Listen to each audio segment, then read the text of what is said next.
encourage. Qui est encouragé?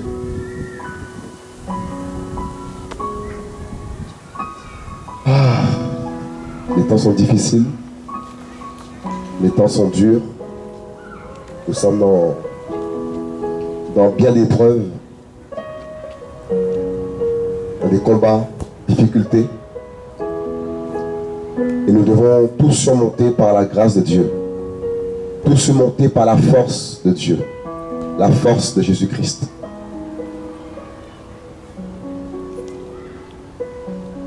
Dieu compte sur nous. Dieu compte sur ses rachetés. Il compte sur chacun d'entre nous. Et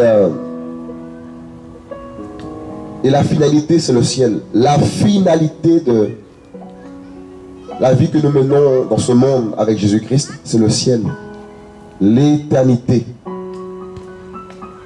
Nous ne faisons rien en vain. Tout ce qu'on fait, tout ce que nous faisons pour le Seigneur aura une récompense. Le Seigneur, dans sa parole, dit qu'il va récompenser, mes amis. Récompenser ceux qui ont tenu ferme. Récompenser ceux qui ont combattu le bon combat de la foi. Mes amis, le paradis. Et le parc là, et le calme, tout ça, au ciel sera magnifique, encore mieux. La paix. On veut être en paix. Qui veut être en paix là? Au ciel, on ne va plus chercher à savoir s'il faut payer un loyer, s'il faut se lever à 6 heures, mettre le réveil. Au ciel, plus de réveil. Plus de repas, les cuisiner, je sais pas quoi, mes amis. Plus de problèmes de faut se maquiller, fini ça, pour les femmes. Nous serons maquillés éternellement. Il y a un monsieur qui est passé tout à l'heure, il disait oui, le paradis, on va s'ennuyer. Qu'est-ce qu'on va s'ennuyer au paradis? En enfer, ce sera beaucoup mieux en enfer. Je lui ai dit, monsieur, là-bas ça brûle. Il me dit, l'enfer, on va s'amuser. Je lui ai dit, oui, je l'ai crié, ça crie là-bas, ça bouge et ça crie. Il n'y a pas d'amusement là-bas, c'est le regret. Comme si les hommes ont été créés pour brûler. On va en enfer, c'est pas grave, au moins il fait chaud là-bas. Quand ils disent ça là, c'est qu'ils ne savent pas ce qu'ils disent. Au ciel, on va s'amuser. Si on t'a fait croire qu'au paradis là, on va s'ennuyer, on va être assis comme ça. Mes amis, on va s'amuser. Moi, j'irai dans l'eau, le fleuve de vie là, tout clair. Sans tuba là pour respirer, c'est fini. On pourra tout visiter. Visiter les contrées, les montagnes. Pendant l'éternité, mes amis, le ciel, on va visiter le paradis de Dieu pendant l'éternité. Donc si c'est l'éternité, on ne va pas s'ennuyer. On n'aura pas le temps de s'ennuyer. Vous voyez qu'on va en vacances des fois, les vacances durent un peu de temps. On revient à Paris, oh le travail, on est dégoûté. Le paradis, c'est des vacances. Des vacances éternelles. Des vacances sans fin. Et là-bas, c'est tout le temps l'été. Tout le temps l'été. Et là-bas, en plus, pas de publicité. Tout le monde est habillé correctement. C'est magnifique. On sera comme ça, assis là dans le royaume de Dieu. Madame, il vous aime, Jésus-Christ, madame. Jésus vous aime, madame.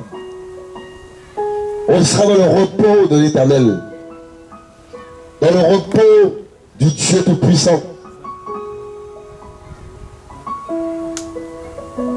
Persévérons, battons-nous. Olivier, on va jouer au foot là-haut. On va s'amuser, je ne sais pas quelle activité qu'au paradis. Mais ça va être magnifique. Magnifique. Voilà pourquoi même c'est les souffrances, des combats, des difficultés, attachons-nous à la promesse de Dieu. L'espérance qu'il y a en Christ.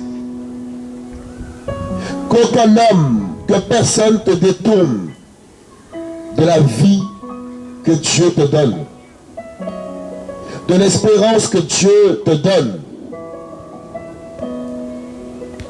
Car si ce soir, aujourd'hui nous sommes là, c'est par grâce. C'est par grâce. On aurait pu refuser l'évangile. On aurait pu rejeter la parole de Dieu. On aurait pu dire non à Dieu et continuer notre vie du monde, mais qui allait se terminer un jour. Toute chose a une fin dans ce monde. Toute chose, mes amis, finira.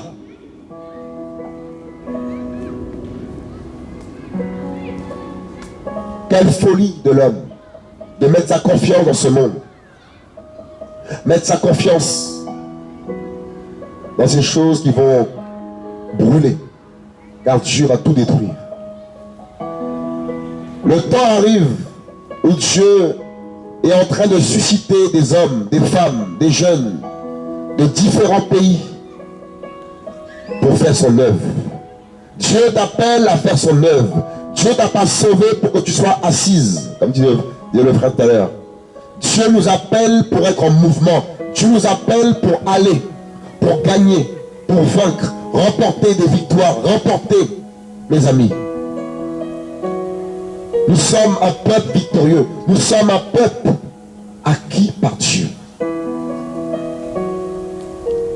Tu n'es pas n'importe qui. Je ne suis pas n'importe qui. Nous sommes vivants.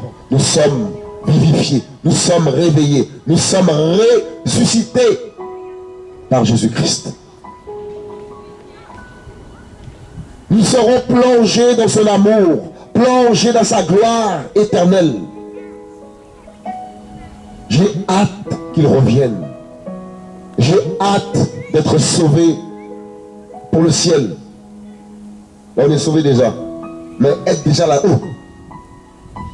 Être dans ce repos. Car nous souffrons ici-bas.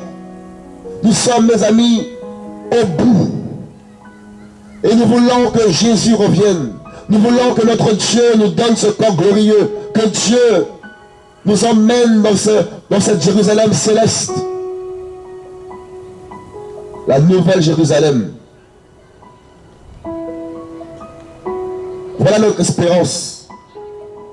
Le paradis. Pas le paradis comme les Bahamas. Le royaume de Dieu n'a rien à voir avec les Bahamas. Les hommes ont une mauvaise conception du paradis. Ils pensent que le paradis, c'est là où ils vont fumer, ils vont faire ce qu'ils veulent. Non, le paradis, c'est le royaume de Dieu. C'est là où Dieu habite. C'est là où, mes amis, la mort ne sera plus. Les larmes ne seront plus. Les douleurs ne seront plus. Là où le péché ne sera plus. Là où les ténèbres ne seront plus. C'est ça le royaume. Nous allons être dans la demeure céleste. Là où Dieu règne.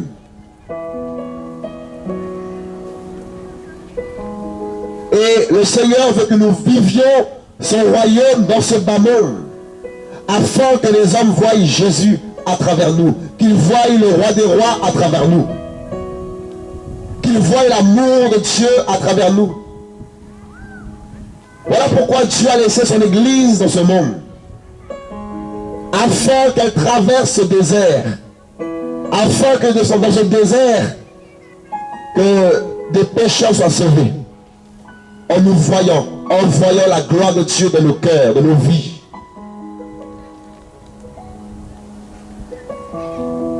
On va prendre un passage rapidement.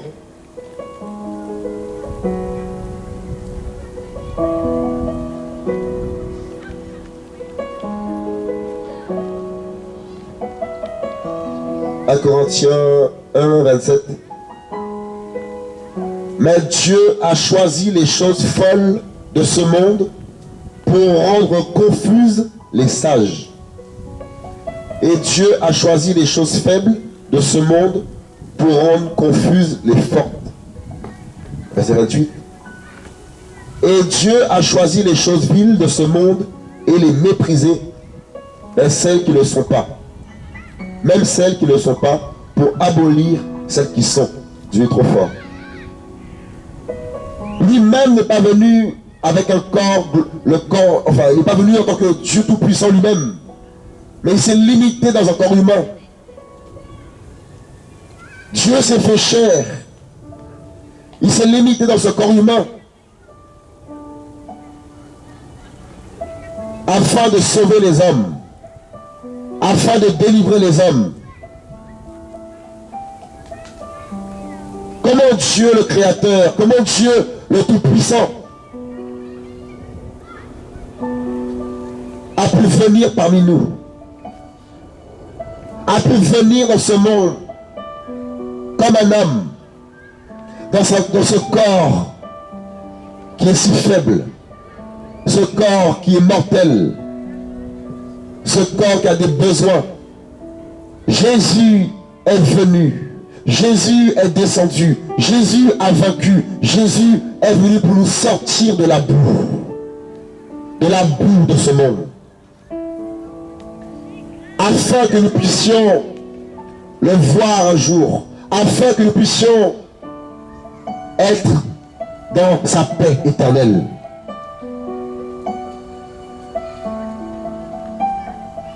Il a pris ce qui est vil, le corps humain. Qu'est-ce que le corps humain? Poussière. Il a pris ce corps humain, ce corps de mort, pour sauver sa créature. Dieu a mis un sang en lui, mais c'est terrible, parce que ce n'était pas un sang humain, c'était le sang de Dieu, comme le dit Acte 20. Il a acquise son église par son propre sang. Dans Acte 20, il est écrit. Donc Dieu avait un... C'était terrible. Le sang de Dieu. Un sang sans péché. Un sang pur. Un sang qui a coulé sur la croix. Il s'est vidé de son sang pour moi. Pour toi. Pour l'humanité. Quelle force, quelle puissance de Dieu. Mes amis, notre Dieu n'est pas n'importe qui. Qui le croit?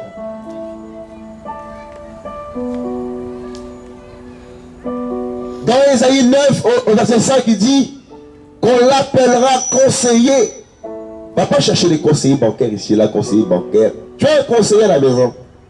Dans ton cœur, il est en toi. Jésus peut te conseiller pour même compter ton argent.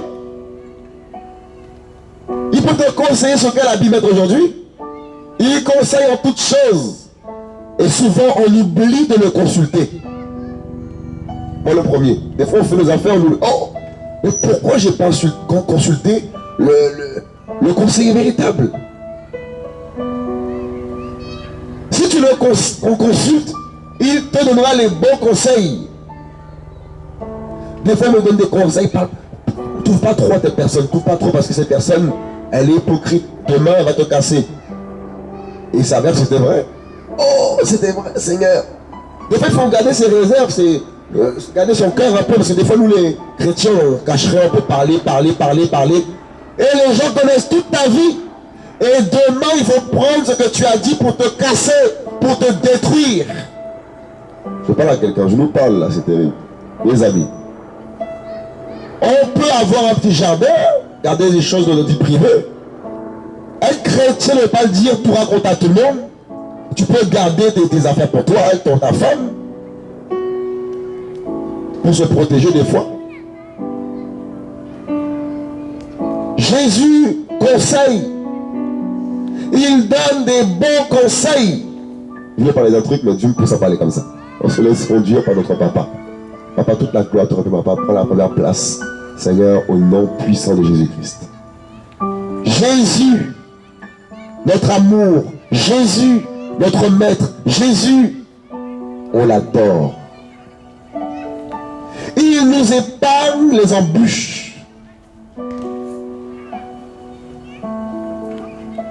Est-ce qu'on réalise ça?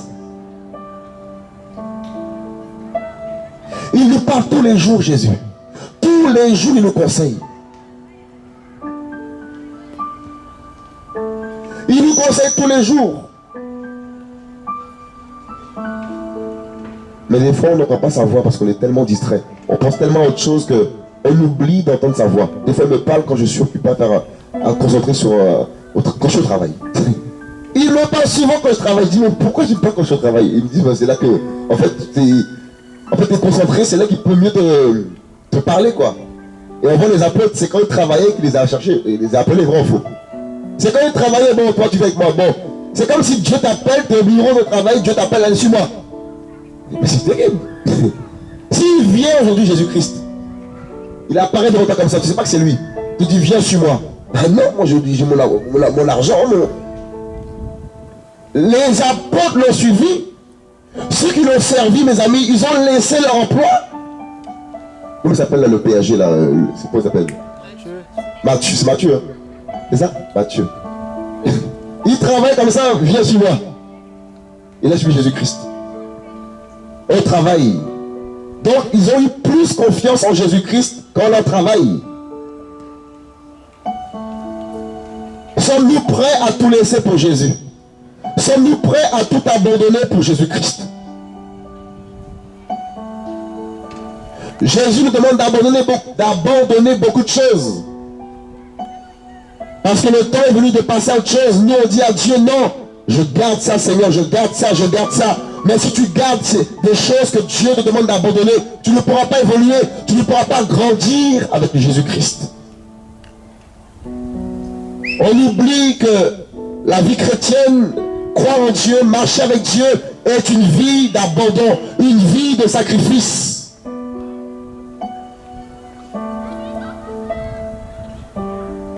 Une vie de combat, une vie d'épreuve. Et même si tu es jeune, c'est pas grave. Parce que Dieu appelle la jeunesse. Dieu appelle les jeunes à sortir du monde, à sortir des traditions du monde, à sortir, mes amis, de la vie mondaine. Tu dois te battre, jeunesse. On doit se battre.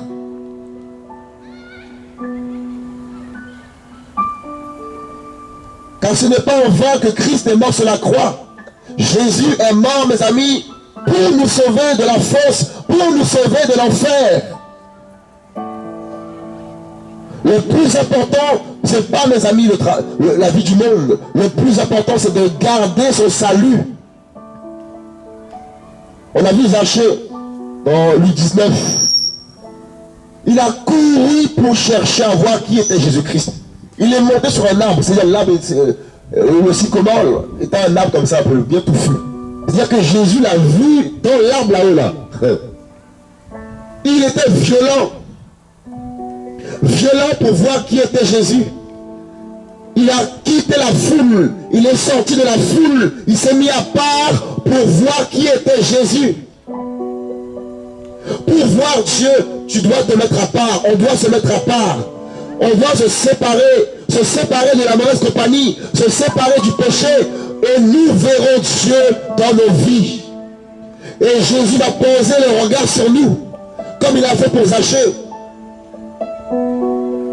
Et il a commencé à se repentir des vols qu'il a commis. Il a commencé à restituer les choses. La restitution. Parce que la croix, parce que la vie éternelle est rentrée chez lui. Et comme Zachée a commencé à demander pardon, à vouloir restituer l'argent qu'il a pris en plus sur les gens, Jésus lui a dit, le salut est entré dans cette maison, mes amis. Le salut ne peut pas rentrer chez toi s'il y a le péché. Le salut ne peut pas rentrer chez moi s'il y a le péché. On doit abandonner ces choses. Pour voir Dieu dans nos vies, il y a un prix. Le prix a déjà a été payé à la croix. Mais ce prix aussi, on doit l'accepter. Laisser le mal, ce qu'on aime, ce que Dieu n'aime pas. Tu veux que Dieu te protège, tu veux que Dieu te délivre, eh bien, sors, mets en dehors de ta maison ce que tu n'aimes pas.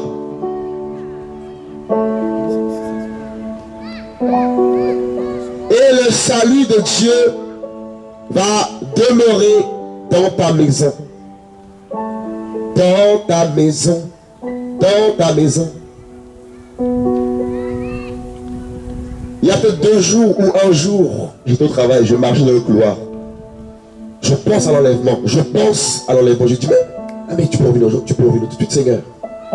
Puis je commence à me repentir, Seigneur Jésus, je veux la paix avec toi. Quelques heures après, ou minutes après, je reçois un WhatsApp. Je sais pas si vous avez vu l'audio qui a tourné là, l'audio qui a tourné par rapport Une fille qui a eu un songe, on l'a tous reçu ici, je crois. Tout le monde l'a reçu. Je l'ai reçu aussi. Elle racontait que un collègue l'avait insulté. Enfin insulté, je ne sais pas ce qui s'est passé. Et que dans son cœur, elle n'a pas parlé, mais dans son cœur, elle avait des mauvaises pensées contre lui, des insultes qui sortaient de son cœur. Dieu, mes amis, regarde au cœur, c'est les pensées. Jésus veut qu'on ait des pensées pures. Si dans ton esprit tu pêches, eh bien, tu ne seras pas sauvé. Et il n'y a que Jésus qui purifie les cœurs, qui purifie les pensées. Ce n'est pas la religion, c'est Jésus. Et c'est pas repenti tout de suite, c'est le soir, à 3 h du matin, qu'elle a commencé à demander pardon à Dieu. Et l'enlèvement a eu lieu à 22 h. Elle a raté l'enlèvement. Parce qu'elle n'a pas demandé pardon à Dieu. Quand j'ai entendu ce témoignage-là, oh là là, tu te remets en question aussi. Tu te revois, tu te cherches, tu te dis, oh là là, tu dis les collègues, les gars, je bénis les collègues. C'est terrible, mes amis. Je commence à parler, bonjour les collègues, ça va, tout va bien. Parce que tu veux te sauver. Et la Bible dit, c'est un éclat d'œil, c'est-à-dire que tu ne peux plus de... Mes amis, ça va être terrible ce jour. Oh là là, ça va être terrible ce jour. Et c'est-à-dire que nous qui avons prêché sur Facebook, nous qui avons prêché sur les réseaux, mes amis, c'est chaud. Les premiers qui vont attaquer, c'est nous. Ils vont aller chez toi pour savoir si tu es toujours là. Si tu es là, c'est chaud. C'est pour cela qu'on doit partir. On doit monter au son de la trompette. Nous partirons. Et ce n'est pas Superman qui va sauver la terre. Ce n'est pas Batman. Les hommes cherchent des sauveurs. Ce n'est pas Superman. C'est pas, j'ai pas vu la télévision. Il y a que des... Ils cherchent toujours un sauveur. Superman. Il y a qui encore? Batman. Dragon Ball Z. Le sauveur de l'humanité, c'est Jésus-Christ.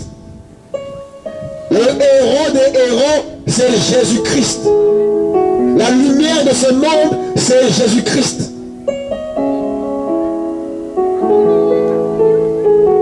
Le guerrier véritable, c'est qui? Jésus. Le Dieu véritable, c'est qui? Jésus. Je n'entends pas bien. Jésus. Plus fort. Jésus. Jésus. Quand tu invoques ce nom dans tes douleurs, dans tes attaques, ce nom est redoutablement redoutable. Invoquez le nom de Jésus-Christ. Invoquez le nom de Yahweh des armées.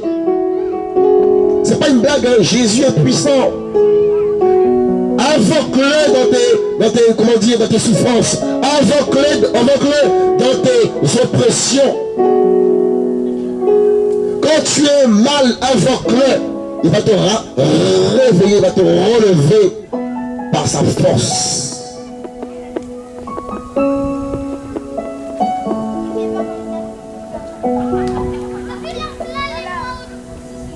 Dieu te fera du bien. Il te fera du bien. Il veut nous faire du bien. Mais pour nous faire du bien, nous devons nous humilier devant lui. Qui veut vivre la présence de Dieu? Moi.